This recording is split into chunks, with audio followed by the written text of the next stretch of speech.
Hello friends, channel में आपका फिर से स्वागत है। और जैसा कि आप जानते हैं कि यूजीसी नेट का एग्ज़ाम जो है बहुत नज़दीक है। जो दिसंबर वाला साइकिल था हमारा, दिसंबर 2022 साइकिल जो है, इसका एग्ज़ाम जो है आपका फरवरी मार्च में है। ठीक है। और चूँकि हमारा सब्जेक्ट जो है हिस्ट्री है, जिसका कोड 06 होता है, तो अगर इस वाले पर्टिकुलर एग्ज़ाम का जो अभी हुआ है, जिसका अभी थोड़े दिन पहले रिज़ल्ट आया है, इसका पर्टिकुलर छोड़ दें तो यूजुअली हमारा एग्ज़ाम जो है इनिशियल फेज में ही होता है। ठीक है। तो आप मान के चलिए कि आपका एग्ज़ाम जो है फरवरी जो है लास्ट वीक में हो जाएगा। ठीक है। अगर उस पहले वाले ट्रेंड से चलें तो ठीक है। और अगर कुछ पिछले साल की तरह जो है, अगर कुछ डिस्क्रिपेंसी अगर इसमें होती है तो उसमें हम कुछ कह नहीं सकते कि कब एग्ज़ाम होगा। डेट पोस्टपोन भी हो सकती है, क्या है नहीं है वो फिर आयोग जाने। पर जो प्रोबेबिलिटी है अभी के लिए वो ये है कि आपका फरवरी लास्ट वीक में एग्ज़ाम होगा। ठीक है। और फरवरी लास्ट वीक में एग्ज़ाम होगा तो आज जो है 9 जनवरी है। ठीक है। और फरवरी लास्ट वीक मतलब आप 25 मान के चलिए, तो मुश्किल से 40-45 दिन जो है आपके पास हैं। ठीक है। तो इन 40-45 दिनों में क्या है कि 40-45 दिनों में हिस्ट्री पूरी तो पढ़ाई नहीं जा सकती। ठीक है। यूजीसी नेट के लेवल पे एटलीस्ट। ठीक है। अगर बच्चे को पढ़ाना हो या किसी ग्रेजुएशन के बच्चे को पढ़ाना हो एक आध सेमेस्टर, तो पढ़ाया जा सकता है, ईजिली पढ़ाया जा सकता है। पर यूजीसी नेट के लिए पढ़ाना तो मुश्किल है। ठीक है। तो हम फिर क्या करेंगे, हमारा प्लान ये है कि आपका नेट जेआरएफ जो है हर हाल में हो और इसी साल हो, इसी साइकिल में हो। तो उसके लिए हम क्या करेंगे कि पहले तो आपका जो एक बेसिक जो चीज़ें होती हैं कि हिस्टोरियोग्राफी के बारे में हम बात करेंगे, और जो फेमस ट्रेंड होता है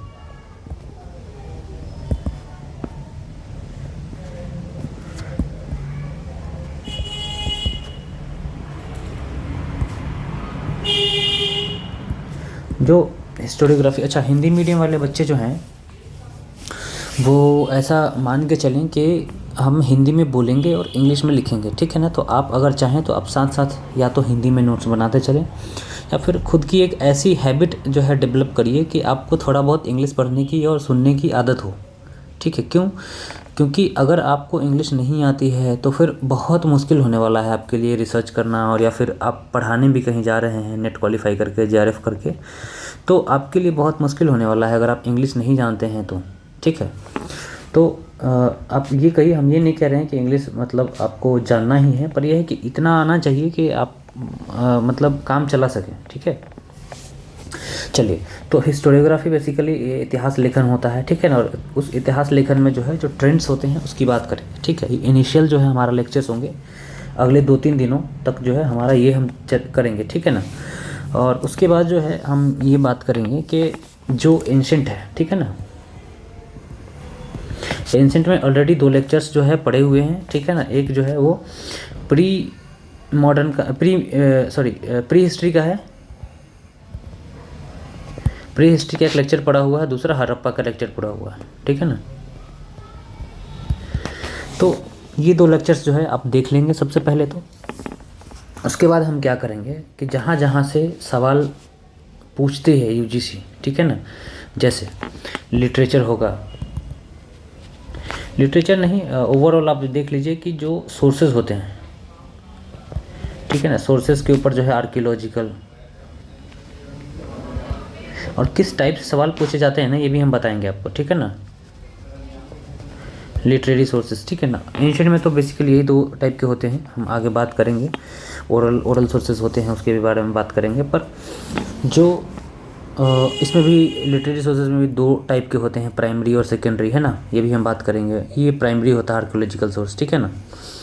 तो ये सोर्सेज के बारे में बात करेंगे। ठीक है। उसके बाद हम बात करेंगे थर्ड जो है, सॉरी फोर्थ जो है, पहले हमने ये 2 बात कर ली है ऑलरेडी। ये 2 लेक्चर जो है आपका पढ़ा हुआ है, इसका प्लेलिस्ट एंशिएंट का जो है बना हुआ है, उस प्लेलिस्ट में जाके ये 2 लेक्चर्स जो है आप देख लीजिए। ठीक है।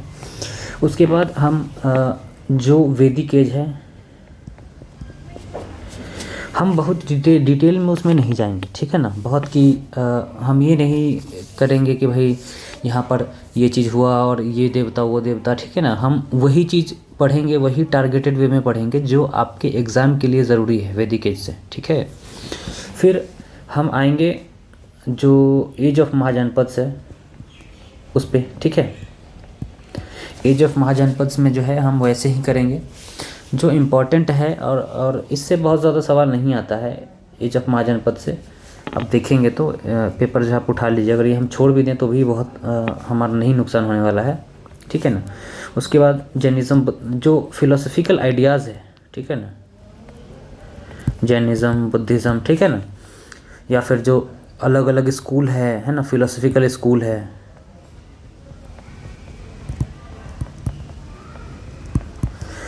फिलोसफिकल स्कूल है ना, संख्या, न्याय, है ना, वेदांता, ये सब जो भी है इसके बारे में 6 स्कूल से बेसिकली हम इसके बारे में डिस्कस करेंगे, ठीक है।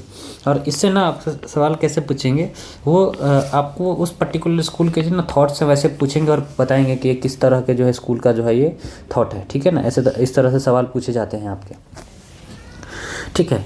उसके बाद हम इसी तरह से जो है टारगेटेड वे में जो है हम मौर्य करेंगे, गुप्ता करेंगे, है ना। और मौर्य और गुप्ता के बीच का जो ट्रेड रिलेशंस है और जो कॉइन्स वगैरह का जो छोटे मोटे किंगडम्स जो है हुए थे, है ना, शक, कुषाण, ये सब उनके बारे में देखेंगे। फिर हम गुप्तास के बारे में पढ़ेंगे। गुप्तास के बाद चोलास से सवाल ये खूब पूछते हैं, ठीक है ना। तो ऐसे हम टारगेटेड वे में जो है हम ख़त्म करेंगे, ठीक है। मेडिवल में भी उसी तरह, मेडिवल का तो ऑलमोस्ट जो है मतलब मेडिवल का आपका यूजीसी नेट जेआरएफ के लिए कम से कम 30% सिलेबस हमने कवर कर दिया है, ठीक है ना। 30% सिलेबस जो है मिनिमम आपका कवर्ड है, और उसका जो है एक प्लेलिस्ट बना हुआ है मेडिवल इंडिया करके। आप वहाँ जाइए और मेडिवल इंडिया के लेक्चर्स देखिए, ठीक है। और मेडिवल इंडिया में हम फिर वही करेंगे, इसमें लिटरेचर भी हमें पढ़ना है, लिटरेचर साइंस वगैरह भी हमें पढ़ना है, उससे सवाल आते हैं, ठीक है। इसी तरह लिटरेचर साइंस वगैरह से भी यहाँ पर भी सवाल आएंगे आपके लिए, ठीक है ना। और यहाँ पर जो है और भी चीज़ें जो ज़रूरी होती है, आर्ट एंड आर्किटेक्चर वगैरह सब पढ़ाए हुए हैं, लेकिन उसमें और भी हम चीज़ें एडिशन करेंगे पेपर के पर्सपेक्टिव से आपके, ठीक है ना। उसके बाद मॉडर्न हमने आज तक अभी तक स्टार्ट नहीं किया है, और मॉडर्न के लेक्चर सीरीज़ का जो है हम जल्द ही स्टार्ट करेंगे, है ना। तो हम ये कोशिश कर रहे हैं कि जो छूटे हुए एंशिएंट और मिडिवल के पार्ट्स हैं वो, और मॉडर्न, ठीक है, इतना हम जो है इन 40-45 दिनों में जो है वो करें, और वो भी टारगेटेड वे में करें कि जिससे आपके एग्ज़ाम्स में सवाल आए, ठीक है। मेरा नाम क्या है? मेरा नाम जो है अमोद कुमार है, आपको पता है, आप अगर पहले से लेक्चर देखते हैं तो आपको ये पता होगा। और थोड़ी मेरे बारे में अगर जानेंगे तो एमए हिस्ट्री कर रखा है मैंने, ठीक है ना। अभी रिसर्च करूँगा। उसके बाद हम 4 बार जो है वो यूजीसी नेट क्वालिफाइड है और जेआरएफ क्वालिफाइड हैं। इग्नू और पीएचडी का जो है मैंने एंट्रेंस भी क्वालिफाई कर रखा है पास्ट में, ठीक है ना। यूपीएससी सिविल सर्विसेज का मेंस दे रखा है, ठीक है ना। और 2 साल से ज़्यादा से पढ़ा रहा हूँ कॉलेज में, ठीक है। तो ये हालांकि इसकी ज़रूरत नहीं थी, पर आप जो भी लोग आप जानते हैं वो तो जानते ही हैं, पर जो बाहर के लोग हैं जो पहली बार वीडियो देख रहे हैं उनके लिए है। चलिए, तो हम जो है आज के लेक्चर में क्या बात करने वाले हैं। आज के लेक्चर में हम बेसिकली हिस्टोरियोग्राफी के बारे में बात करेंगे, ठीक है ना।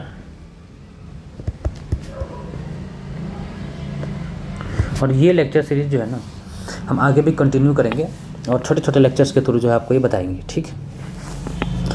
सबसे पहली बात क्या है कि सबसे पहली बात, अगर कोई भी पर्टिकुलर व्यक्ति है उसके मन में ये सवाल आएगा कि हिस्ट्री क्या है, व्हाट इज़ हिस्ट्री, ठीक है। हालांकि इस नाम से EH कार की बुक भी पब्लिश हुई है, ठीक है ना।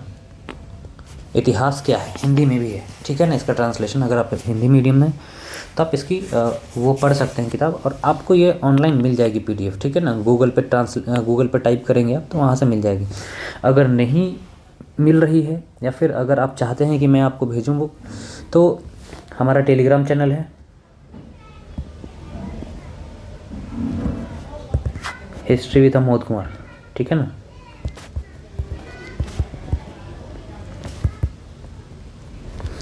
यहाँ जाके और आप ग्रुप या चैनल जो भी है उसको आप सब्सक्राइब कर लें, ठीक है। और यहाँ पर जो है आपको ये बुक्स जो है प्रोवाइड मैं कर दूँगा, ठीक है ना। जो भी किताब मैं आपको पढ़ने के लिए सजेस्ट करूँगा, और आप इससे ना डायरेक्ट क्वेश्चन पूछे हुए हैं, ठीक है, कि व्हाट इज़ हिस्ट्री। वो मिलान करने वाला सवाल आता है ना, इधर 1 2 3 4 किताब का नाम देता है, इधर 1 2 3 4 जो है वो हिस्टोरियन का नाम देता है, फिर मिलान करना होता है कि 1 का बी और 2 का सी, है ना, इस तरह से, ठीक है ना।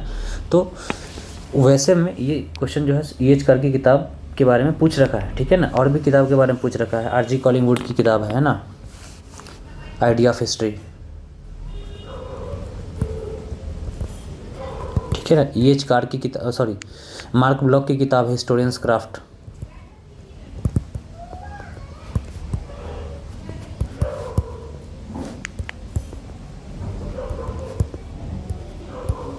मार्क ब्लॉक की, ठीक है ना। और ये जो है RG कॉलिंगवुड की, ठीक है।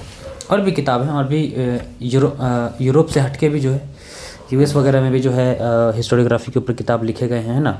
उसको हम आगे के सेक्शंस में टेकअप करेंगे, जब हम पॉजिटिविज़म और ये सब चीज़ों की बात करेंगे ना, और 20-20 मिनट के 15-15 मिनट के लेक्चर के थ्रू, तो उसमें हम जो है आपको डिटेल में पढ़ाएंगे, ठीक है। अभी के लिए आप ये समझिए कि हिस्ट्री क्या है। तो हिस्ट्री जो है, हम भी सिंपली हम पास्ट के बारे में पढ़ते हैं। ये तो आप हर एक स्कूल का बच्चा जानता है कि हिस्ट्री में हम पास्ट के बारे में पढ़ते हैं, ठीक है, कि स्टोरी जो है वो पास्ट की स्टोरी है। तो क्या ये सिर्फ स्टोरी है? तो ऐसा हम नहीं कह सकते हैं, क्योंकि ये स्टोरी वैसी नहीं है कि एक राजा था हज़ारों साल पहले और वो ये किया वो किया वो किया और मर गया, ठीक है ना, और उसको हम पूछते हैं, ये करते हैं वो करते हैं। तो ऐसा सिस्टम नहीं है। हिस्ट्री में बेसिकली क्या होता है कि हम जो पढ़ते हैं उसका एविडेंस होता है, एविडेंस के बेसिस पर बात करते हैं। और क्या करते हैं, एक साइंटिफिक इंक्वायरी होती है,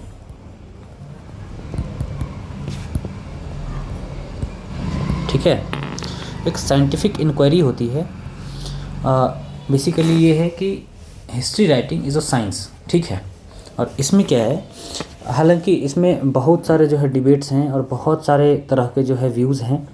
अगर मैं history writing is a science कह रहा हूँ, तो आप यहाँ पर हमसे डिसएग्री हों या अग्री करें, इससे फ़र्क नहीं पड़ता है। आगे के हम जो लेक्चर्स देखेंगे, ठीक है ना, आगे के जो हम चीज़ें डील करेंगे हिस्टोरियोग्राफी से रिलेटेड, उसके बाद आप कंक्लूज़न पे पहुँचिएगा, ठीक है। अभी के लिए आप ये देखिए कि ये जो है एक साइंटिफिक इंक्वायरी है पास्ट के बारे में, ठीक है।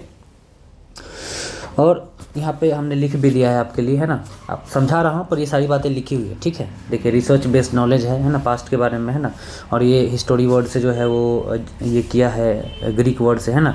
ये सब मतलब ठीक है, बेसिक्स हैं, आपको ये अगर नहीं पता है तो आप यहाँ से पढ़ लेंगे।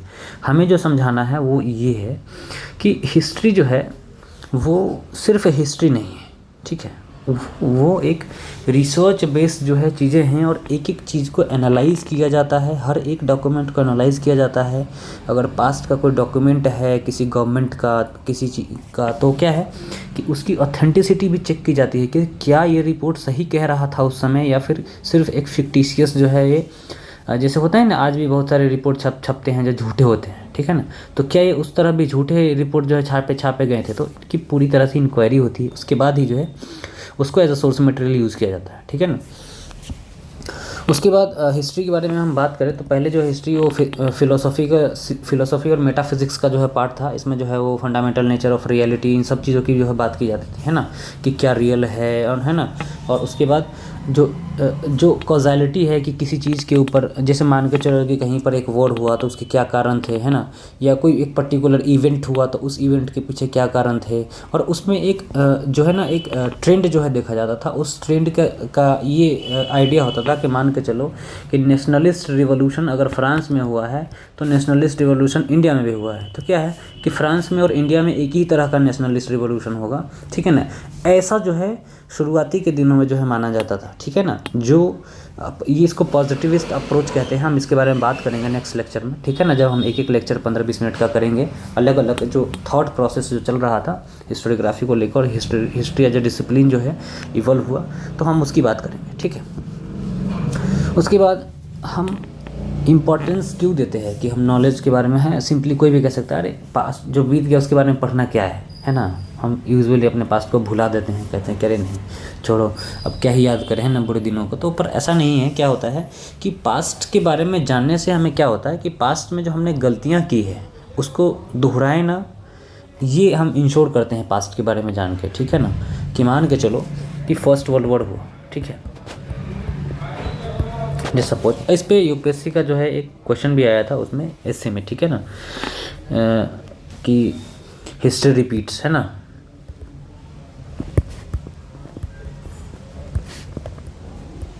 फर्स्ट एज एन इवेंट,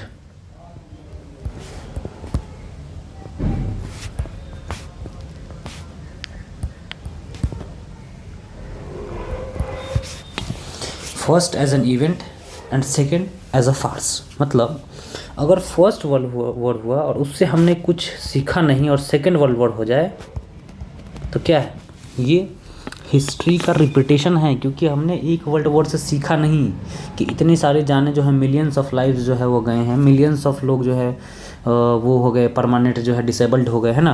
और यूरोप में एक ऐसी सिस्टम आई थी जहाँ पर मतलब मेन की संख्या जो है लगभग आधी हो गई थी फीमेल के कंटेक्स्ट में, ठीक है ना। हमने उससे सीखा नहीं और हमने दोबारा से सेकेंड वर्ल्ड वॉर किया, ठीक है ना। तो क्या है कि ये इवेंट का जो है रिपीटेशन है, क्योंकि हमने पास्ट से नहीं सीखा। अगर इसी चीज़ को जो है आप देखिए कि थर्ड वर्ल्ड वॉर अगर हो जाए तो क्या होगा, हिस्ट्री हम पे हंसेगी, ठीक है ना। एक हास्यास्पद स्थिति होगी कि हमने हिस्ट्री से बार बार वही चीज़ें रिपीट की, हमने कुछ सीखा नहीं, ठीक है। तो इसीलिए हम इतिहास को सीखते हैं और ये हमें एक फ्यूचर की तरफ डायरेक्शन देता है कि हमें किस तरह का फ्यूचर बनाना है। आज के डेट में हर कोई ये कहता है कि युद्ध से सिर्फ विनाश होता है, ठीक है, मान के समझ रहे हैं ना। तो एक आइडिया बना ना कि भाई युद्ध नहीं करना है, ठीक है, युद्ध जो है नहीं करना है, ये आइडिया कहाँ से आया, पास्ट से आया, क्योंकि हमने पास्ट में चीज़ों को देखा वैसे कि इस तरह से जो हमने पास्ट में चीज़ों को देखा है कि इतने ज़्यादा डिस्ट्रक्शन होते हैं, लोग गरीब लोग मरते हैं, सोल्जर्स मरते हैं, है ना, और कंट्रीज़ जो है कोलैप्स करती है और भुखमरी होती है। फ्रांस वगैरह की जो है आप देख लें स्थिति, तो रूस की स्थिति देख लेंगे तो, है ना। तो क्या है कि हम उस स्थिति में नहीं आना चाहते हैं, खुद को उस स्थिति में नहीं डालना चाहेंगे कभी भी फ्यूचर में, इसलिए हम पास्ट को पढ़ते हैं, ठीक है। तो हमारे एक फ्यूचर के लिए गाइड भी जो है बनती है पास्ट, ठीक है, इसलिए हम पास्ट के बारे में पढ़ते हैं, ठीक है।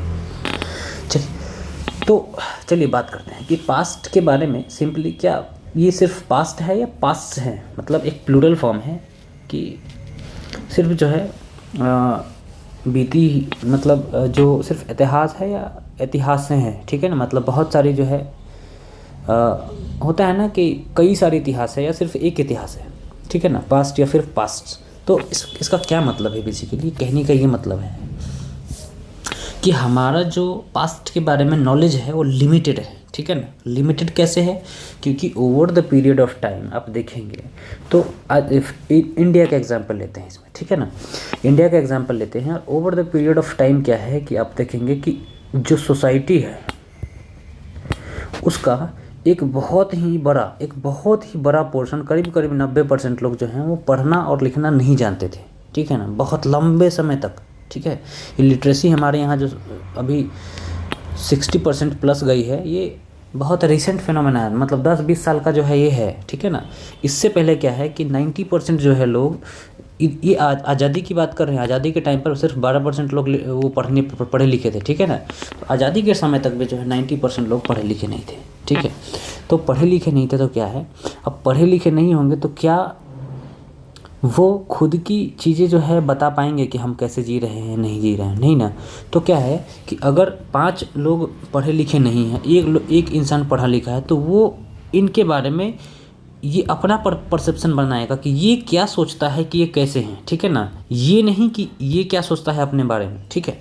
तो क्या है कि जो हमारा परसेप्शन है वो सिर्फ पढ़े लिखे लोगों से जो है बना हुआ है। जो पास्ट में जो रिटन एविडेंसेस है वो सिर्फ पढ़े लिखे लोगों के पास थी, ठीक है ना। और वो ज़्यादातर रूलिंग क्लास थी, तो रूलिंग क्लास थी हमारे यहाँ। गवर्नमेंट कभी भी कोई भी डेटा दिखाती है तो ख़राब नहीं दिखाती, इसमें कहता है हम प्रोग्रेस कर रहे हैं, ये कर रहे हैं, वो कर रहे हैं। कभी ये देखें गवर्नमेंट को दिखाते हुए कि हमारे यहाँ इतनी मौतें जो है इससे हो रही है, इतनी मौतें इससे हो रही है, हमने इसके लिए कुछ नहीं किया है, ऐसा रिपोर्ट नहीं दिखाती है गवर्नमेंट, ठीक है। तो फिर ये बायस्ड है अगर हम सिर्फ इसके बारे में बात कर रहे हैं तो, ठीक है।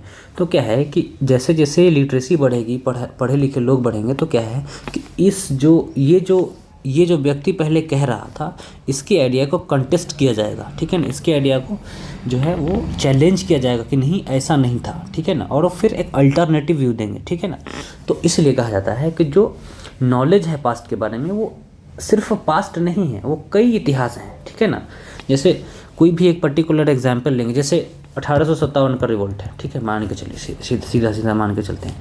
तो जो नेशनलिस्ट आइडियोलॉजी के लोग थे वो कहते थे कि फर्स्ट वॉर ऑफ इंडिपेंडेंस है ना, फर्स्ट वॉर ऑफ इंडिपेंडेंस। लेकिन जो मार्क्सिस्ट व्यूज़ वाले लोग थे वो ये कहते थे कि ये तो ना तो फर्स्ट वॉर था और ना ही इंडिपेंडेंस था, नहीं ना ही वॉर ऑफ इंडिपेंडेंस था, ठीक है ना। तो अब देखेंगे कि और जो लोग थे, जो रूलर्स थे, वो अपने अपने टेरिटरी के लिए लड़ रहे थे, ठीक है ना। और जो कैम्ब्रिज और इम्पीरियलिस्ट भी थे वो कहते थे कि सिर्फ एक सिपाही म्यूटिनी थी और ये बारबरिज्म वगैरह का जो है वो बारबरिस्ट लोग थे, इसलिए जो है वो ऐसे कंडीशंस में हम लोगों को डाले, ठीक है ना। तो आप देखेंगे कि एक ही इवेंट का कितने सारे इंटरप्रिटेशन है, कितने सारे जो है व्यूज़ जो है डिफ़र करते हैं लोगों के, ठीक है। तो इसलिए क्या है कि हम एक कॉमन ग्राउंड जो है ढूंढते हैं, कॉमन ग्राउंड जो है देखते हैं कि कौन सी चीज़ें जो है। और एक बहुत ही फेमस हिस्टोरियन ने जो है कहा भी है कि हिस्ट्री जो है एक अब्सोल्यूट हिस्ट्री तभी बनेगी, अब्सोल्यूट हिस्ट्री, ठीक है ना। ये टर्म ध्यान रखना, आगे मैं पढ़ाऊँगा तब बताऊँगा, ठीक है, इसके बारे में। अब्सोल्यूट हिस्ट्री अभी बताता हूँ थोड़ा सा ब्रीफली। अब्सोल्यूट हिस्ट्री हम तभी जान सकते हैं, ठीक है ना, जब कोई भी डिसिप्लिन का हो, कोई भी डिसिप्लिन का व्यक्ति हो, चाहे वो एक रिलीजियस फादर हो, है ना। रिलीजियस फादर पता है ना आपको, चर्च का जो फादर होता है वो, ठीक है ना, रिलीजियस व्यक्ति हो, या फिर कोई पॉलिटिशियन हो, या फिर कोई एकेडमिशियन हो। एक अब्सोल्यूट हिस्ट्री हम तभी बना पाएंगे, तभी लिख पाएंगे जब ये तीनों का व्यू जो है किसी भी पर्टिकुलर चीज़ पर सेम ही हो। तीनों नहीं, और भी हैं, और भी सेक्शंस होंगे, जितने व्यूज़ हैं वो सब, ठीक है ना। कि एक अब्सोल्यूट हिस्ट्री जो है तभी लिखा जा सकता है जब हर तरह के व्यक्ति जो है पेन उठाएगा हिस्ट्री राइटिंग के लिए, तो उसका अपने पर्टिकुलर फेथ, अपने पर्टिकुलर प्रोफेशन से जो एक डिटैचमेंट है वो हमें दिखे, ठीक है ना। वो अपने रिलीजन के हिसाब से जो है हिस्ट्री ना लिखे, वो अपने पॉलिटिकल करियर के हिसाब से हिस्ट्री ना लिखे कि हम महाराणा प्रताप के ख़ानदान से और हम इसके ख़ानदान से, हम उसके ख़ानदान से, ठीक है ना। तो क्या है कि तब जाके एक एब्सोल्यूट हिस्ट्री जो है लिखी जा सकती है, ठीक है। ये हम आपको आगे बताएंगे, ठीक है ना। आगे हम इसकी और चर्चा करेंगे, ठीक है। अभी हम अभी सिर्फ समझाने के लिए जो है आपको ये बता रहे हैं, ठीक है। तो इसलिए क्या है, हिस्ट्री जो है एक कंटेस्टेड टेरिटरी रहा है और रहेगा, ठीक है। क्यों? क्योंकि जो भी पॉलिटिकल पावर गेन करना चाहता है, पॉलिटिक्स में बैठे हुए लोग हैं, रिलीजियस पावर होल्ड किए हुए हैं, वो लोग जो है अपनी हेजमनी बनाए रखने के लिए जो है कभी भी वो एक ऐसी स्थिति में नहीं जाएंगे कि लोग उनको बुरा कहे जो पास्ट में उन्होंने कर रखा है, ठीक है ना। तो इसलिए क्या है कि एक हमेशा से ही कंटेस्टेड टेरिटरी है और रहेगा, ठीक है, आगे भी, ठीक है। तो इसलिए क्या है कि एक आइडियोलॉजिकल वे होता है, ठीक है ना, हिस्ट्री का जो है रिप्रेजेंट करने का, प्रेजेंट करने का और उसको राइट करने का, ठीक है ना। और एक सच्चा हिस्टोरियन वही होता है जो इन आइडियोलॉजिकल व्यूज़ से बाहर निकल के हिस्ट्री राइटिंग करता है, अपने प्रोफेशन से, अपने जो रिलीजियस करियर है उससे, रिलीजियस बिलीफ से डिटैच होकर जो है वो ये करता है ना, अपने सोशल बैकग्राउंड से डिटैच होकर जो है वो हिस्ट्री राइटिंग करता है, ठीक है। उसके बाद हम बात करेंगे उन्हीं के बारे में कि इंटरप्रिटेशन जो है पास्ट का कैसे किया गया है और कैसे किया जा रहा है, ठीक है ना। इसमें स्कूल ऑफ हिस्टोरियोग्राफी होते हैं, ठीक है। स्कूल ऑफ हिस्टोरियोग्राफी में क्या है कि आप सीधी समझें तो जो EH कार हैं, हमने इसके पहले बात की है, इनका किताब जो है वो इनका जो किताब है उसका नाम है, हमने पहले बताया है, व्हाट इज़ हिस्ट्री, ठीक है। इनका किताब है ये। इन्होंने क्या कहा है कि जो हिस्ट्री है ना वो एक कंटिन्यूअल प्रोसेस है, किस चीज़ का, एक डायलॉग का, किसके बीच में, तो एक हिस्टोरियन के बीच में जो कि प्रेजेंट में है, और जो फैक्ट है उसके बीच में जो कि पास्ट का है, ठीक है। मतलब और रिलेटिव वेट जो है इंडिविजुअल और सोशल एलिमेंट्स का है दोनों साइड पे, ठीक है ना। जैसे मान के चलिए कि ये आपका एक हिस्टोरियन है जो कि प्रेजेंट है, ठीक है ना, ये प्रेजेंट का हिस्टोरियन है, ठीक है। और ये एक फैक्ट है जो पास्ट का है, ठीक है। ये एक फैक्ट है, ये एक हिस्टोरियन है, ठीक है। अब हम वेरिएबल्स की बात करते हैं, ठीक है। तो ये दोनों के बीच में ना एक डायलॉग होता है, ठीक है, कि ये जो है इसके बेसिस पर ये इतिहासकार कुछ कहता है कि ये डॉक्यूमेंट हमको ऐसा बताता है, ठीक है ना। तो डायलॉग है, ये इससे बातें कर रहा है, ठीक है, कि कितना सच्चाई है उस बात में, ठीक है। ये किस किस चीज़ पे डिपेंड करता है कि जो सोशल एलिमेंट, जैसे इस डॉक्यूमेंट को लिखने वाला व्यक्ति कौन था,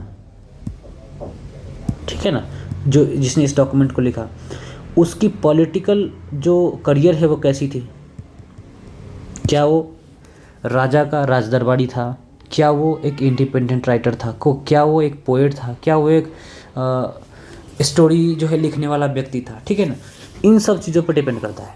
उसके बाद इधर क्या डिपेंड करता है हिस्टोरियन के ऊपर कि हिस्टोरियन किस पॉलिटिकल बैकग्राउंड से है, ठीक है।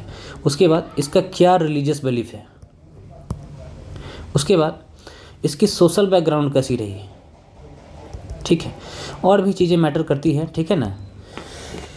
तो इनके प्रीजुडिसेस जो है वो क्या है, ठीक है ना। इस पे जो है चलिए बात करेंगे उसके हम बाद में, ठीक है। तो ये जो है इतनी सारी चीज़ें जो है वो मैटर करती है किसी भी डॉक्यूमेंट को ये बात करने में। ये बात जो है ये एचकार कह रहे हैं, ठीक है ना। उसके बाद ये एचकार का एक और जो मेन जो है आइडिया है वो ये है कि देखिए, स्कूल ऑफ हिस्टोरियोग्राफी के बारे में बात कर रहे हैं ना, इसके बारे में फिर बात करेंगे कि सेम ही फैक्ट को इंपीरियलिस्ट स्कूल जो है अलग तरह से वो दिखाएंगे, नेशनलिस्ट स्कूल जो है अलग तरह से दिखाएंगे। एग्जाम्पल पीछे मैंने दिया 1857 का रिवोल्ट, है ना। और मार्क्सिस्ट स्कूल जो है अलग तरह से दिखाएंगे, सबल्टन, फेमिनिस्ट, ये सब अलग अलग तरह से दिखाएंगे, रिविजनिस्ट हिस्टोरियन जो है वो अलग तरह से दिखाएंगे, ठीक है। और इन सब में जो है एक चीज़ कॉमन ही है कि ये अपने अपने विचारों से बहुत ज़्यादा बायस्ड है, ठीक है ना। तो क्या है कि आप देखेंगे कि जो मेजर हिस्टोरियोग्राफी है, मेजर हिस्टोरियोग्राफी में आपका ये और भी हिस्टोरियोग्राफिकल ट्रेंड्स हैं और बहुत सारे जो है इससे रिलेटेड जो है वो देखिए ट्रेंड्स हैं, उसकी हम बात करेंगे, ठीक है। अभी आप ये देखेंगे कि हम ब्रीफली जो है इनके बारे में डिस्कस करते हैं, जो मेजर स्कूल ऑफ हिस्टोरियोग्राफी हैं उसके बारे में, ठीक है।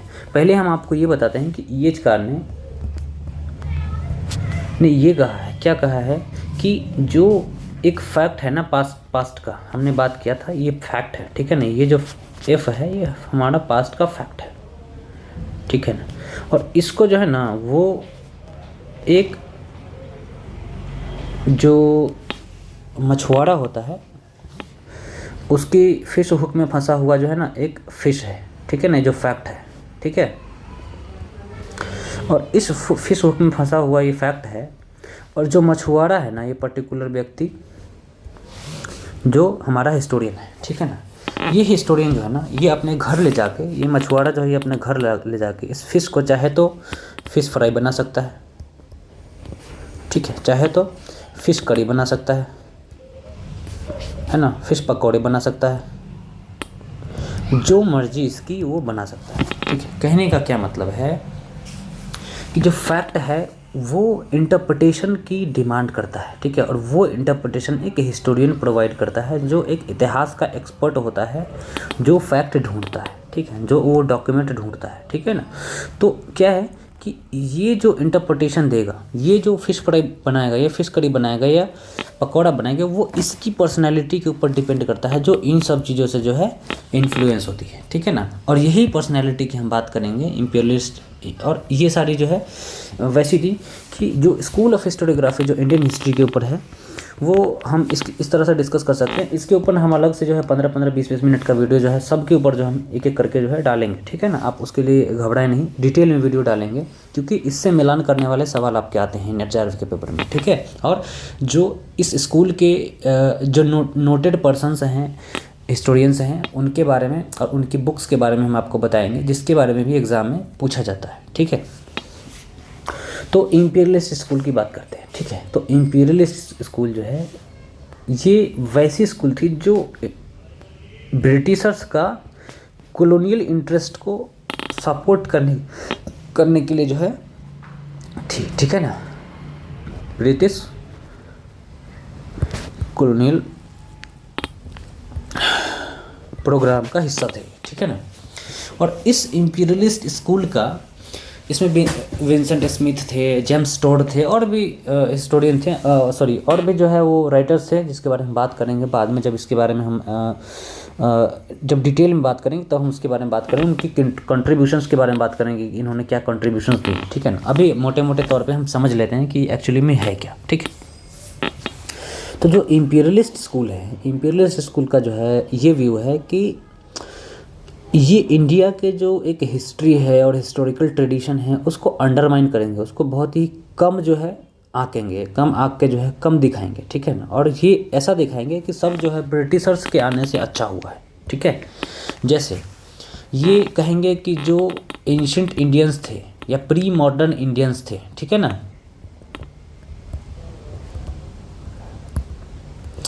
एंशिएंट इंडियंस थे, उनको अंडर ना हिस्ट्री लिखने होने की सेंस नहीं थी, ऐसी बात करेंगे, ठीक है, कि उनके अंदर हिस्ट्री का सेंस नहीं था, रिकॉर्ड कीपिंग का सेंस नहीं था, ठीक है। और क्या बात करेंगे, ये कहेंगे कि भाई जो इंडिया है उसको कई भागों में बांटेंगे, है ना, जैसे हिंदू पीरियड, है ना, मुस्लिम पीरियड, और क्रिश्चियन पीरियड नहीं, ब्रिटिश पीरियड, ठीक है ना। क्यों? क्योंकि ये एक रिलीजियस डोगमा है, उससे ब्रिटिश पीरियड में निकलने का जो है एक साधन बताते हैं ब्रिटिश रूल को, ठीक है ना। तो इस तरह से जो है वो तोड़ मरोड़ के दिखाएंगे। तीसरा क्या दिखाएंगे, कुछ हिस्टोरिकल फेजेस हैं जिसको ये डार्क एज बोलेंगे, ठीक है ना, जैसे 18th सेंचुरी को बोलेंगे डार्क एज, जैसे जो गुप्ता पीरियड से पहले का फेज़ है और मौर्य के और गुप्ता के बीच का फेज़ है उसको डार्क एज बोलेंगे, है ना। गुप्ता एज को भी डार्क एज बोलने की कोशिश की थी इन्होंने, ठीक है। और इस तरह से जो आप देखेंगे कि एक कंसेप्ट जो है ये गढ़ते हैं, अपने मनगढ़ंत जो है कहानी बताते हैं। हालांकि कोई भी एज डार्क एज नहीं होता है, कोई भी एज जो है वो स्वर्णिम युग नहीं होता है। हर एज में बहुत सारे जो है स्पेशल फीचर्स होते हैं, बहुत सारे जो है कॉमन फीचर्स होते हैं, ठीक है ना, जो एक एज से दूसरे एज में ट्रांसफ़र होते रहता है और वो चीज़ें चलती है, डेवलप होती है, बदलती है ना। तो हिस्ट्री एक बहुत लंबा प्रोसेस है, ठीक है ना। हिस्ट्री में जब सोसाइटी का प्रोग्रेस आप देखेंगे तो एक बहुत ही लॉन्ग प्रोसेस है, ठीक है। और उस प्रोसेस को जो है इन्होंने तोड़ के जो है अलग अलग जो है भागों में, हालांकि हम इसको अभी एंशिएंट कहते हैं, इसको मेडिवल कहते हैं और इसको मॉडर्न कहते हैं, ठीक है ना। इसको जो है हमने अपनी सुविधा के लिए जो है इन सब डोगमेटिक नोमेनक्लेचर से जो है बाहर निकल के वो किया। पर हालांकि अभी भी सेंस जो है वही हम देखते हैं कि भाई अब 1206 से मिडिवल स्टार्ट होता है, तो अब भाई अब ये पूरा मुस्लिम रूल पढ़ाएंगे, और 1757 में जो है वो ख़त्म हो जाता है, तो वहाँ से हम मॉडर्न पढ़ेंगे, ठीक है ना। तो जो क्लासिफिकेशन है वो डेट वाइज वही है, लेकिन सिर्फ नोमेनक्लेचर बदला है, ठीक है। उसके बाद ना हम पहले नेशनलिस्ट के बारे में डिस्कस करते हैं, ठीक है ना। तो क्या है कि नेशनलिस्ट स्कूल ऐसा था कि इनके रिस्पांस में डेवलप हुआ, ठीक है। और या फिर आप ये कहें कि जो कैम्ब्रिज यूनिवर्सिटी थी, कैम्ब्रिज यूनिवर्सिटी में पर्टिकुलर जो है कुछ राइटर थे जो इन्हीं के व्यूज़ को आगे बढ़ा रहे थे, ठीक है ना, जो नई नई चीज़ों को इसमें एडिशंस कर रहे थे, उनको जो है कैम्ब्रिज और या फिर न्यू इम्पीरियलिस्ट स्कॉलर बोला जाता है, ठीक है ना।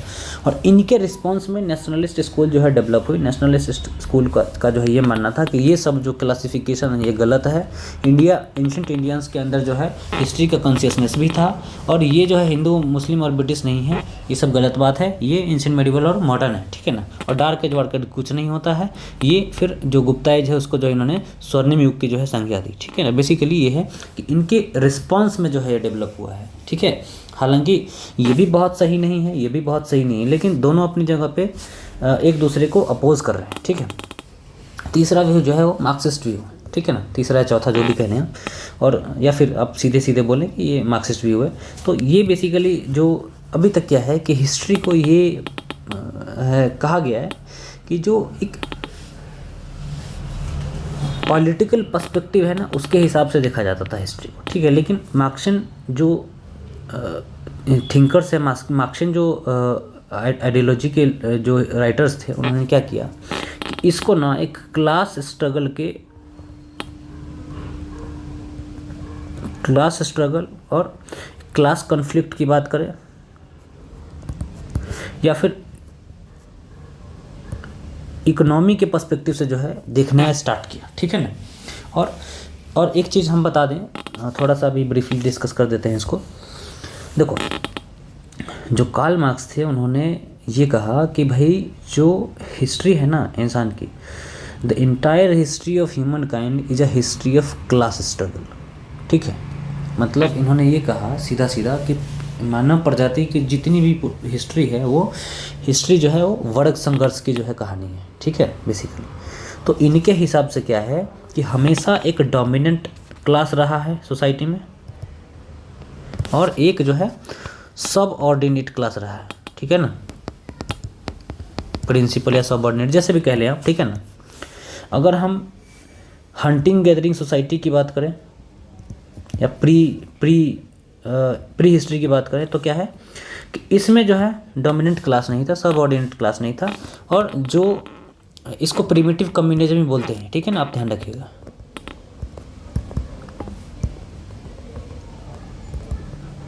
प्रिमिटिव कम्युनिज्म बोलते हैं, और ये कहते हैं कि इस समय जो है क्लासलेस सोसाइटी थी, कोई क्लास नहीं थी सोसाइटी में। ठीक है, फिर फेज आया फ्यूडलिज्म का। ठीक है, और फ्यूडलिज्म में क्या हुआ कि डोमिनेंट क्लास जो फ्यूडल लॉर्ड्स हुए, जो जमींदार थे वो, और जो सबऑर्डिनेट क्लास है वो पीजेंट।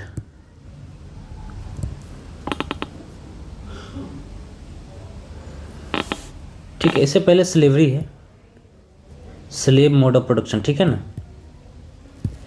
और स्लेव मोड ऑफ प्रोडक्शन में क्या है कि स्लेव ओनर और स्लेव।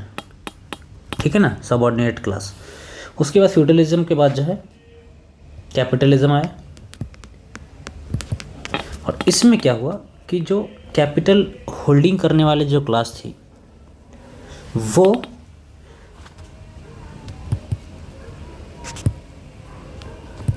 बुर्जुआ वर्ग, और जो सबऑर्डिनेट क्लास थी वो वर्कर्स। ठीक है ना, जो फैक्ट्री में काम करने वाले वर्कर्स थे वो। ठीक है, या फ्री लेबर की बात करें, है ना। उसके बाद एक सोशलिज्म का फेज आता है, या फिर कम्युनिज्म का कह लीजिए सीधा सीधा। ठीक है, कम्युनिज्म का फेज में क्या है कि ये भी फिर क्लासलेस सोसाइटी होगी, और ये जो है अल्टीमेट होगा कि भाई ये कम्युनिज्म आएगा। ठीक है, कम्युनिज्म मतलब पूरा प्लानेट जो है एक कम्युनिटी के रूप में रहेगा, कोई किसी पर्टिकुलर क्लास का, जैसे यहाँ देखेंगे कि ये क्लास जो है इस क्लास का शोषण कर रहे हैं हमेशा। ठीक है ना, और इनके बीच जो है हमेशा क्लास स्ट्रगल की स्थिति बनी रहती है, ऊपर वाले और नीचे वाले को छोड़ दें तो। ठीक है, तो इस तरह से मार्क्स ने जो है एक हिस्ट्री को एक डायरेक्शन दिया कि इस तरह से समाज जो है प्रोग्रेसिव है। ठीक है, उसके बाद इन्होंने कहा कि जो ये क्लास स्ट्रगल है ना, क्लास स्ट्रगल क्या होता है कि एक बेस होता है। ठीक है, और इसके ऊपर सुपर स्ट्रक्चर होता है। ठीक है, बेस और सुपर स्ट्रक्चर क्या होता है कि देखिए ये बेस है और ये सुपर स्ट्रक्चर है। बेस में क्या होता है कि ये इकोनॉमी है, और सुपर स्ट्रक्चर में क्या है कल्चर, पॉलिटी, है ना, जो भी अदर चीज़ें हैं वो इसमें होता है। ठीक है ना, और ये कहते हैं कि जो बेस है वो सुपर स्ट्रक्चर डिसाइड करती है। ठीक है, मतलब किसी भी पर्टिकुलर टाइम पीरियड में इकोनॉमिक जो सिस्टम है वो कैसा है, इकोनॉमिक मोड ऑफ प्रोडक्शन कैसा है, वो डिसाइड करता है कि उस पर्टिकुलर फेज में कल्चर कैसा होगा, पॉलिटी कैसा होगा, सोसाइटी कैसी होगी, है ना।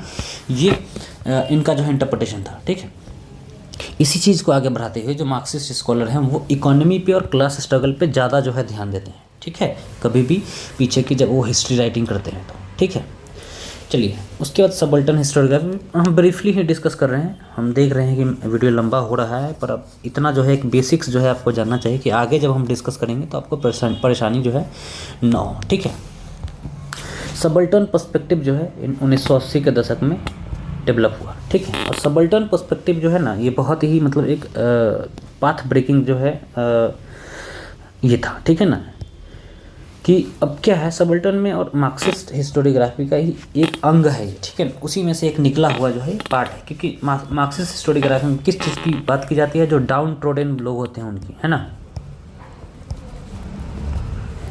जो छोटे लोग होते हैं उनकी बात की जाती है। एक जो मेन स्ट्रीम जो है राजा महाराजाओं की हिस्ट्री है उससे थोड़ा सा हट के बात के करने की कोशिश की जाती है, लेकिन इसको और आगे जो है सबल्टन हिस्ट्री में बढ़ाया गया था, है ना। 1980 के दशक में जो है सबल्टन स्टडीज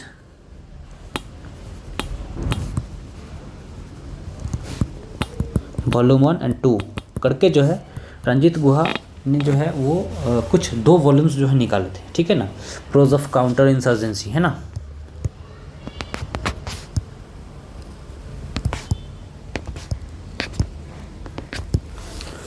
और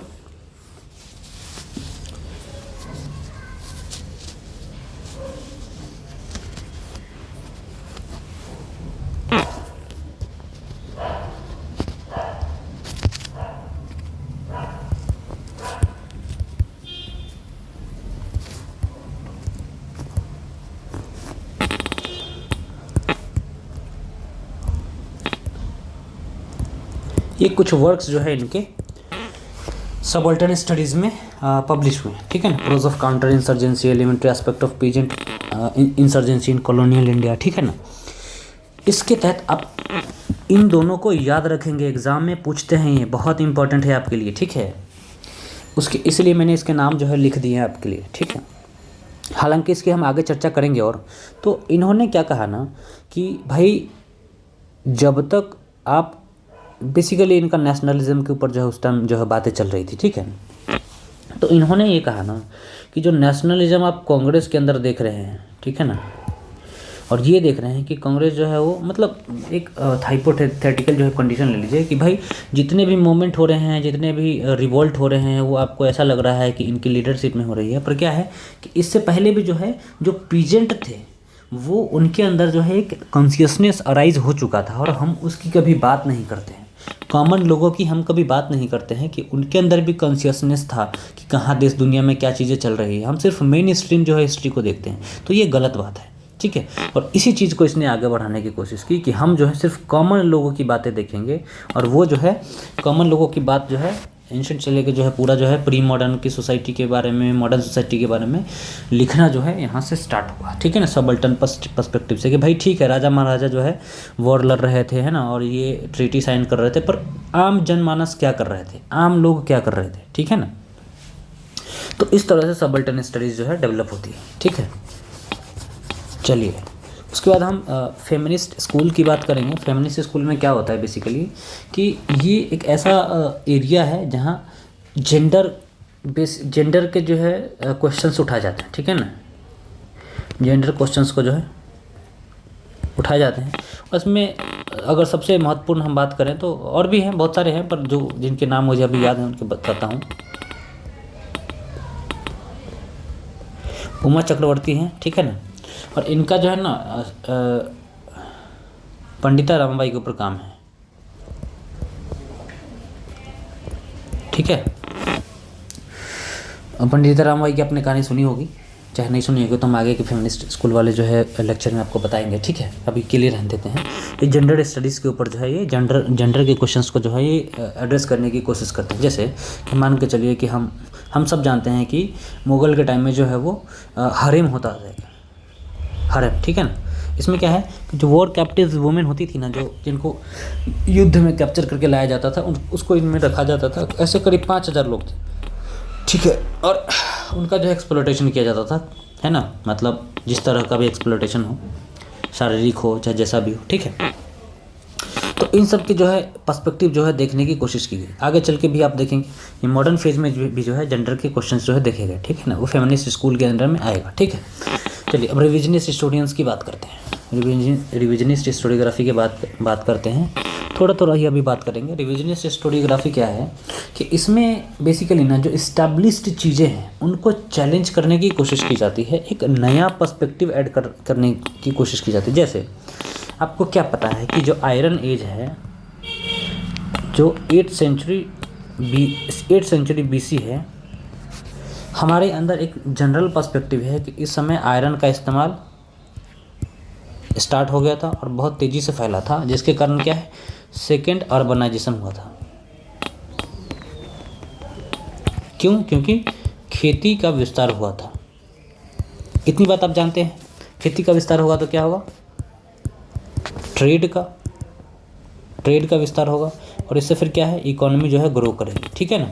और इसके साथ साथ जो है आयरन के यूज़ के साथ साथ इनोवेशन होगा, साइंस आगे बढ़ेगी, ठीक है ना। ये सब बातें जो है आप जानते हैं यूजुअली, जो अभी तक जो है चल रहा था, जो इस्टेब्लिश्ड फैक्ट थी, जो रिसर्च जो पहले की कह रही थी वो यही कह रही थी। अभी बहुत रिसेंट है ये, रिसेंट जो रिसर्चेज हैं वो ये कहते हैं कि आयरन का इस्तेमाल जो है उस पैमाने में नहीं हुआ कि ये एग्रीकल्चर को बढ़ावा दे दे। ठीक है, नए जो रिविजनिस्ट स्कॉलर्स हैं, निहार रंजन रे हैं और भी हैं, हम अभी उनके नाम नहीं ले रहे हैं अभी अब, ठीक है ना। अब सिर्फ कंसेप्ट समझा रहे हैं कि जो ये इस्टेब्लिश्ड फैक्ट है कि आयरन का यूज जो है एग्रीकल्चर में हुआ है ना। क्यों? क्योंकि प्लग जो है वो आयरन के बनने लगे थे। ठीक है, प्लग हेड जो है वो आयरन के बनने लगे थे, तो जो खेती है उसकी जो है एक बहुत डीप जो है खुदाई स्टार्ट हो गई, मतलब जो जुताई है वो डीप जो है स्टार्ट हो गई, जिसके कारण क्या है कि अब ज़्यादा फर्टाइल हो गई थी ज़मीन। ठीक है ना, ऐसा एक जनरल पर्सपेक्टिव था। लेकिन निहार रंजन रे की स्टडी ये कहती है, और जो भी रिविजनिस्ट स्कॉलर जो है इस पर्टिकुलर एरिया में रिसर्च कर रहे हैं, उनका ये मानना है कि ऐसा नहीं है, ये गलत बात है। आयरन के प्लग है ना, 2 ही सैंपल्स मिले हैं उसके अभी तक। ठीक है ना, आर्कियोलॉजी में 2 ही सैंपल्स उसके मिले हैं। और जो काटने वाली चीज़ें होती हैं, जैसे इनका ये कहना है कि बेसिकली कि जो रिविजनिस्ट स्कॉलर्स हैं उनका ये कहना है कि इसका जो है प्लग के रूप में इस्तेमाल जो है बहुत कम हुआ था, बहुत लिमिटेड। ठीक है ना, जिस स्केल में हम बात करते हैं उस स्केल में तो नहीं हुआ था एटलीस्ट। तो फिर कहाँ इस्तेमाल हुआ था? तो इनका कहने का है कि इनकी जो इस्तेमाल हुए थे वो जंगल की कटाई में, जंगल की क्लियरेंस में, या फॉरेस्ट क्लियरेंस में। ठीक है ना, फॉरेस्ट क्लियरेंस से क्या है कि जो ईस्टर्न इंडिया है, वहाँ जो है फॉरेस्ट बहुत ज़्यादा घने थे, और उसको काटने में, उसको हटाने में जो है इसका बहुत बड़ा योगदान था। और इसीलिए एग्रीकल्चर का एक्सपेंशन होता है, इसलिए नहीं कि ये हल जो है इस्तेमाल होने लग गए थे। ठीक है ना, तो ये क्या है कि जो पुरानी इस्टेब्लिश्ड फैक्ट हैं, जो पुरानी इस्टेब्लिश्ड रिसर्चेज हैं, उनके ऊपर एक अपना जो है वो नए रिसर्च जो है करना, और नई तरह के ट्रेंड, नए तरह के जनरलाइजेशन जो है वो ये करना, देखना। ठीक है ना, ये रिविजनिस्ट स्कॉलर्स का काम है। ठीक है ना, इसमें C.A. बेली वगैरह का भी नाम है। ठीक है ना, हम बात करेंगे उनके बारे में। ठीक है, चलिए इनके अलावे क्या है फिर? इनके अलावे आप हिस्ट्री में जानते हैं कि भाई हिस्ट्री में जो सोर्सेज होते हैं वो आर्कियोलॉजिकल होते हैं और लिटरेरी सोर्सेज होते हैं। पर क्या आपने ओरल सोर्सेज के बारे में सुना है? नहीं सुना है तो आप सुन लीजिए। ठीक है ना, ओरल हिस्ट्री के हिसाब से भी जो है वो हिस्ट्री लिखी जाती है। और ओरल हिस्ट्री के जो है, इसमें पॉल थॉम्सन की किताब है बहुत बढ़िया। ठीक है ना, पॉल थॉम्सन की किताब है the voice of the past. ठीक है ना, है ना, एक बार आप इसको क्रॉस चेक कर लीजिएगा। ठीक है, मन करे तो पढ़ भी लीजिएगा किताब, और नाम ध्यान जरूर रखिएगा कि पॉल थॉम्सन की किताब है वॉइस ऑफ द पास्ट। ठीक है ना, इसमें जो है ना ये चीज़ कहने की कोशिश की गई है कि जो मान के चलिए कि जो 1947 में इंडिया, मतलब मान के चलो कि 1947 में 10-12 साल के या 15 साल के 20 साल के व्यक्ति रहा होगा। ठीक है ना, जो अभी अगर वो जिंदा है, तो क्या है कि जो पार्टीशन में परेशानियां हुई उसके एक्सपीरियंसेस आप उनसे सुन सकते हैं। ठीक है ना, और उसको आप एक फर्स्ट हैंड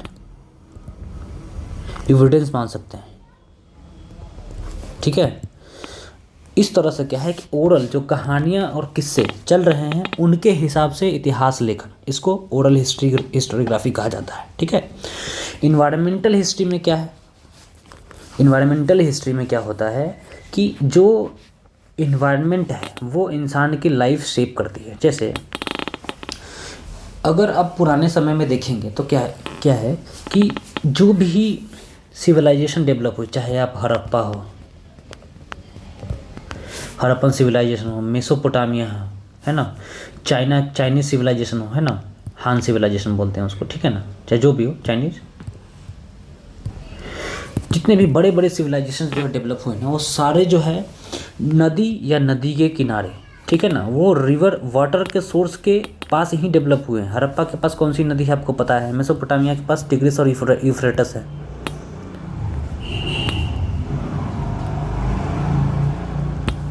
ठीक है, टिग्रिस यूफ्रेटस है। ठीक है ना, चाइनीज़ में भी जो है यांगजी और येलो रिवर है ना। तो इन सब में क्या है कि आप देखेंगे कि क्या कॉमन है कि जो इन्वायरमेंटल हिस्टोरियन देखता है वो ये है कि कैसे इन्वायरमेंट जो है लोगों की लाइफ को शेप कर रहा है, ठीक है ना, कि क्या कोई इन्वायरमेंटल चेंजेस जो है आपको अलग देखने को मिल रहा है। जैसे कि आप इन लेटर फेज में आप देखेंगे कि बहुत सारे इतिहासकार ये मानते हैं कि हड़प्पा में अर्थक्वेक आया, इसीलिए लोग वहाँ से भाग गए, है ना, ईस्ट की तरफ शिफ्ट हो गए, या फिर वहाँ की ज़मीन अब उपजाऊ नहीं रही इसलिए ईस्टवर्ड शिफ्ट हो गए, या फिर ग्लोबल वार्मिंग के कारण जो है वहाँ पर एसिडिफिकेशन हुआ इसलिए जो है लोग जो है ईस्टवर्ड शिफ्ट हो गए हैं। तो इस तरह के जो व्यूज़ हैं वो इन्वायरमेंटल हिस्टोरियंस जो है अलग अलग जो है जो इन्वायरमेंटल फैक्ट्स हैं, पोलन एनालिसिस हैं या जो भी है उनके हिसाब से जो है ये बताते हैं। मॉडर्न सेंस में अगर बात करें तो जैसे आप मान के चलिए कि जो एक इस पे ना पंकज कुमार झा हैं, उनका काम है महानंदा बेसिन के ऊपर, ठीक है ना। हालांकि इसके बारे में आपको जानने की ज़रूरत नहीं है, ये आपके उसके एग्ज़ाम में नहीं आएगा, बस एक एग्जांपल बताने के लिए मैंने बताया है। इसमें क्या है, इन्होंने ये बताया ना कि महानंदा बेसिन में फ्लड की सिचुएशन कॉलोनियल टाइम में बढ़ने के कारण क्या हुआ कि वहाँ राइस कल्टीवेशन होता था, वो अब मेज कल्टीवेशन हो रहा है। आप जो भी लोग उस एरिया से होंगे वो इस बात को जान रहे होंगे कि उधर मेज बहुत ज़्यादा होता है, मकई की खेती बहुत होती है उधर, मक्के की, ठीक है ना। तो ये जो है शिफ्ट जो है ये इस तरह से आया, और ये शिफ्ट जो है बहुत सारी चीज़ों को लेकर आएगा। लिवलीहुड के बारे में जो है एक चैलेंज लेकर आएगा, ठीक है ना, लिवलीहुड चैलेंज होगा। उसके बाद क्या है कि न्यूट्रिशन का जो है मामला भी बढ़ेगा, है ना। फिर क्या है कि अलग अलग चीज़ों को, जैसे उनके इनकम लेवल की भी बात करेंगे, ठीक है ना, और पॉवर्टी की बात करेंगे। बहुत सारे स्कोप्स जो है ये खोलती है अगर आप इन्वायरमेंटल चेंजेस की बात जो है आप वो करेंगे, ठीक है ना। ये सब जो है इन्वायरमेंटल हिस्ट्री के अंडर में आता है, ठीक है। इस पर J.R. मैकनील की एक वर्क है, हम इसके बारे में बात नहीं करेंगे, नेक्स्ट हम जब इसको डील करेंगे तब हम इसके बारे में बात करेंगे, ठीक है। ओरिएंटलिज्म क्या है? ओरिएंटलिज्म बेसिकली एक थॉट प्रोसेस था, एक जो है एक जो है एक प्रोजेक्ट था कॉलोनियल गवर्नमेंट का, जिसमें इंडिया के कल्चर के बारे में जानना, ठीक है ना, इंडिया के कल्चर के बारे में जानना, और बहुत सारे जो है यहाँ के एंशिएंट टेक्स्ट जो है वो ट्रांसलेट किए गए थे, ठीक है ना। फादर जो है इनका एडवर्ड सईद को माना जाता है। एडवर्ड सईद ने ओरिएंटलिज्म नाम की एक किताब लिखी थी, ठीक है ना। आप ध्यान रखिएगा इस चीज़ का, अगर आपके एग्ज़ाम में कभी पूछे जाए तो ओरिएंटलिज्म नाम का जो है किताब लिखा था, उसमें इन्होंने बात की कि जो कल्चरल जो एस्पेक्ट्स हैं, ठीक है ना, जो इंडिया के बारे में यूरोपियंस जानते थे वो वही जानते थे जो यहाँ के पढ़े लिखे लोग बताते थे, जो ब्राह्मण्स बताते थे, ठीक है ना। और उन जो पढ़े लिखे जो लोग होते हैं इनको एक्नॉलेज नहीं किया गया, ठीक है ना। यूरोपियंस जो थे वो इंडिया के बारे में जानने की कोशिश कर रहे थे, जान रहे थे किसके थ्रू? ब्राह्मण्स के थ्रू, जो पढ़े लिखे थे, जो मैथ्स में गणित में जो है अच्छे आगे थे, है ना, स्क्रिप्चर्स में आगे थे, उनके हिसाब से कर रहे थे। और वो कैसे होगा फिर कि भाई अगर जो बेचारा ब्राह्मण है वो तो नीचे के सोसाइटी को जिस तरह से देख रहा है उसी तरह से इसको बताएगा ना। अब ये लोग कैसे हैं ये तो आप खुद जानते हैं ना, तो इन लोगों का पर्सपेक्टिव तो ऐड ही नहीं होगा, ठीक है ना। तो इसलिए क्या है कि इसको जो है एक ओरिएंटल नॉलेज को जो है बहुत ज़्यादा क्रिटिसाइज़ किया जाता था, ठीक है ना। इतना समझ गए आप? चलिए आगे बात करते हैं, वीडियो थोड़ा लंबा हो रहा है, हम इसके बारे में नेक्स्ट क्लास में बात करेंगे, बस थोड़ा थोड़ा बात कर लेते हैं अभी, ठीक है। तो जो ट्रेंड्स है, अच्छा यहाँ पर ऑफ होगा, ठीक है ना, ओजी नहीं है, ये टाइपिंग मिस्टेक हो गया है, सब कुछ काम मुझे ही करना पड़ता है इसलिए, तो ऑफ है, ठीक है ना। हिस्टोरियोग्राफी में जो ट्रेंड्स होते हैं वो क्या होते हैं, कॉजेशन क्या होता है, इसके बारे में भी आपको बताया कि एक हिस्ट्री को जो है एक ट्रेंड के रूप में देखा जाता है कि जो कॉजेज़ कहीं पर भी एक फ्रेंच रिवोल्यूशन में के टाइम में आया वही कॉजेज़ जो है कॉमन कॉजेज़ जो है वो अमेरिकन रिवोल्यूशन में क्या कुछ कॉमन है क्या, या फिर कुछ एक अलग जो है वो एक जनरलाइजेशन की तरह जो है देखा जाता है, ठीक है ना। हम इसके बारे में और भी बात करेंगे, जब बात करेंगे तब जनरलाइजेशन की बात करें तो क्या है कि चीज़ों को जनरलाइज किया जाता है। जैसे हमने अभी बात की कि जो आयरन एज है उसके बारे में हमारी जो पर्सपेक्टिव है एक जनरल पर्सपेक्टिव थी, ठीक है ना, लेकिन इसको रिविजनिस्ट हिस्टोरियन जो चैलेंज किया, ठीक है ना। एक जनरलाइजेशन होता है कि आप किसी भी पर्टिकुलर फील्ड में जब रिसर्चेस बहुत सारी छपती हैं तो क्या है कि वो जनरलाइज करते हैं पहले, ठीक है ना। तो 3 स्टेप में जनरलाइजेशन होता है, और 3 स्टेप में जब जनरलाइजेशन होता है तो क्या है कि एक वेल रिसर्च जनरलाइजेशन होती है। ऐसा नहीं है कि वो ये है कि भाई, और इस इतिहास पढ़ने में जनरलाइजेशन बहुत ज़्यादा काम आएगा आपको, ठीक है ना, क्योंकि पर्टिकुलर इवेंट और पर्टिकुलर जो है एक चीज़ आपको याद नहीं रहने वाला, एक जनरल ट्रेंड पकड़ना होगा, ठीक है ना। इसलिए जनरलाइजेशन जो है ज़रूरी है। ऑब्जेक्टिविटी अभी मैंने समझा दिया था ऊपर कि एक सब्जेक्ट है और एक ऑब्जेक्ट है। यहाँ पर देखिए हिस्टोरियन जो है ये खुद को जो है सब्जेक्ट मान रहा है, और ये जो फैक्ट है इसको ऑब्जेक्ट मान रहा है, ठीक है ना। और सही इतिहास लेखन तब होगा जब इसको सब्जेक्ट मानेगा, ठीक है ना। तो ये ऑब्जेक्टिविटी है, ठीक है। उसके बाद मॉडर्निज्म, पोस्ट मॉडर्निज्म जो है वो ऐसा है कि इसमें एक नाम याद रखिएगा आप, ऑगस्टे कॉम्टे, ठीक है। इन्होंने पता है क्या कहा था कि जो पास्ट के बारे में अगर हमें जानना है तो लॉजिक और रीज़न का बहुत बड़ा जो है इम्पोर्टेंस होता है। क्या? लॉजिक एंड रीजनिंग, ठीक है ना। जो रीजनिंग करते हैं ना आप कि भाई कोई भी चीज़ ऐसा है तो ऐसा ही होना चाहिए, ऐसा होना चाहिए ना, तो उस तरह की रीजनिंग, ठीक है। और ये कहते हैं कि जो ह्यूमन काइंड की जो सोसाइटी है ना वो एक पर्टिकुलर लॉ के थ्रू जो है गवर्न होती है। एक कॉमन लॉ है जिसके थ्रू ह्यूमन काइंड जो है वो गवर्न होती है। एक हिस्टोरियन का एक हमारा काम क्या है एक हिस्ट्री के डिसिप्लिन में कि उस लॉ की खोज करें, उस लॉ को समझें, ठीक है। तो क्या है कि हम ये देखेंगे कि सारी की सारी घटनाएं वैसी ही हो रही है और वैसी ही आगे भी होगी, ठीक है ना। तो ये एक हालांकि सही व्यू नहीं था, पर इसको जो है हालांकि और एक प्रोग्रेसिव नेचर जो भी है इन्होंने दिखाया। हालांकि इससे आगे चल के जो है इसके प्रोग्रेसिवनेस से जो है मार्क्स वगैरह भी जो है इन्फ्लुएंस थे, ठीक है ना। पर उसके बाद आप देखेंगे कि ठीक है मॉडर्निज़्म ये ठीक है, अच्छी बात है। उसके बाद जो इन्होंने कहा ना कि जो अच्छा पॉजिटिविज़म को आप मॉडर्निज़्म से भी जो है जोड़ सकते हैं। हम इनको एक साथ क्लब करना जो है वो भूल गए थे, ठीक है ना। तो जो पॉजिटिविज़म है आप मॉडर्निज़्म से भी जो है जोड़ सकते हैं, ठीक है ना। तो इनका ये मानना था कि जो ट्रूथ है ना, जो सही जो रियलिटी है वो हम जान सकते हैं, अचीवेबल है, ठीक है ना, और नेचुरल लॉ से ही गवर्न होता है। और इसी के हिसाब से क्या है कि हमें फैक्ट को जो है वो जो भी एक एविडेंस जो हमें मिले उसको एक दो तरह से इसका पहले एग्जामिन करना चाहिए जो एविडेंस हो, ठीक है ना। इसका जो है एग्जामिन करना चाहिए। और इस एग्जामिनेशन में क्या है कि अगर ये फर्ज निकला है, अगर ये फर्जी निकला, ठीक है ना, अगर ये फर्जी निकला तो इसको ड्रॉप कर देंगे। अगर ये रियल निकला तो इसको एज इट इज़ सही मान लिया जाएगा। और एज इट इज़ सही मानने से क्या होगा कि एक ये नियर ट्रूथ की तरफ जो है जाएगा, ठीक है। एग्जाम्पल के थ्रू अगर बताऊं तो देखो कि अगर हमने ये कहा कि भाई जो सपोज़ करो कि ईस्ट इंडिया कंपनी के हम डॉक्यूमेंट देख रहे हैं, ठीक है ना, ब्रिटिश ईस्ट इंडिया कंपनी, इसके हम डॉक्यूमेंट देख रहे हैं। और इस डॉक्यूमेंट में हमें कुछ ऐसा मिलता है जो ऐसा लगता है कि इसका जो डॉक्यूमेंट ये है, कोई भी पर्टिकुलर डॉक्यूमेंट एक्स है वो फर्जी है, ठीक है ना, तो हम इसको ड्रॉप कर देंगे, यही छोड़ देंगे, ठीक है ना। अगर हम ये लगा कि ये रियल है, माने अगर ये डॉक्यूमेंट ये कह रहा है कि बंगाल में 1 मिलियन आदमी जो है वो भुखमरी से मरा है, अकाल से मरा है, तो हम इसको सही मान लेंगे एज इट इज़, ठीक है ना। तो ये जो है जो मॉडर्निज़्म है वो ये कहता है, ठीक है ना। लेकिन पोस्ट मॉडर्निज़्म जो कहता है ना वो ये है कि हम कभी भी रियलिटी तक तो पहुँच ही नहीं सकते, ये तो पॉसिबल ही नहीं है कि हम प्रेजेंट की व्यू से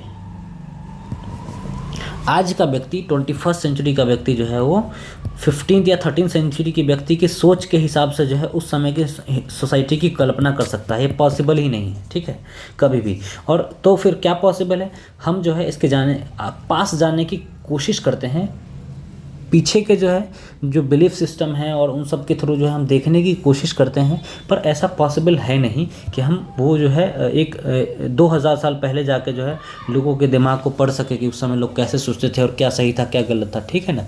तो क्या है कि जो पोस्ट मॉडर्निस्ट हिस्टोरियंस हैं उन्होंने ये क्रिटिसाइज़ किया कि एक्चुअली में जो है हम एग्जैक्ट जो है हम हिस्ट्री नहीं लिख सकते। हिस्ट्री एक क्या है कि वो एक ऐसा थॉट प्रोसेस है जिसमें इंटरप्रिटेशन जो है वेरी करता है और टाइम एंड स्पेस के हिसाब से चीज़ें डिटरमाइन होती है। ठीक है, आजकल इतना रहने देते हैं। और ये PDF आपको पता है कहाँ मिलेगा? टेलीग्राम पे मिलेगा। ये टेलीग्राम पे आपको PDF मिलेगा। दूसरी बात, अगर आपको इस लेक्चर से, पर्टिकुलर लेक्चर के रिगार्डिंग कोई क्वेरी है, कोई डाउट है, तो आप या तो टेलीग्राम पे बताएं या फिर कमेंट करके बताएं। वीडियो में कमेंट करके आप हमें बताएं कि आपको क्या चीज़ें समझ में नहीं आई है। नेक्स्ट वीडियो के थ्रू हम उस चीज़ को समझाने की कोशिश करेंगे। और एक चीज़ और आप बताएं कि अगर आप लाइव क्लास के लिए इंटरेस्टेड हैं, ठीक है, कमेंट बॉक्स में करके बताएं। कमेंट बॉक्स में ही लाइव क्लास अगर चाहिए आपको तो कमेंट बॉक्स में बताएं, और चाहिए तो किस टाइम में चाहिए ये बताएं। ठीक है, अगर एक सब्सटेंशियल नंबर ऑफ़ कैंडिडेट्स होंगे, 5-7 भी अगर होंगे, तो मैं उनके लिए लाइव क्लास जो है स्टार्ट कर दूंगा। ठीक है, और लाइव क्लास में फ़ायदा आपका ये होगा कि जो कमेंट्स के थ्रू आप क्वेश्चन यहाँ पुट कर रहे हैं वो आप वहीं पर लाइव चैट में कर देंगे, तो मैं एकदम एज इट इज़ उसी टाइम जो है उसका जो है वो निदान जो है कर दूंगा आपके सवालों का। ठीक है, तो इसलिए क्या है कि इन चीज़ों पर ध्यान रखें। और जो भी आपके साथी है जो UGC नेट की तैयारी कर रहे हैं उनको आप इन्फॉर्म कीजिए।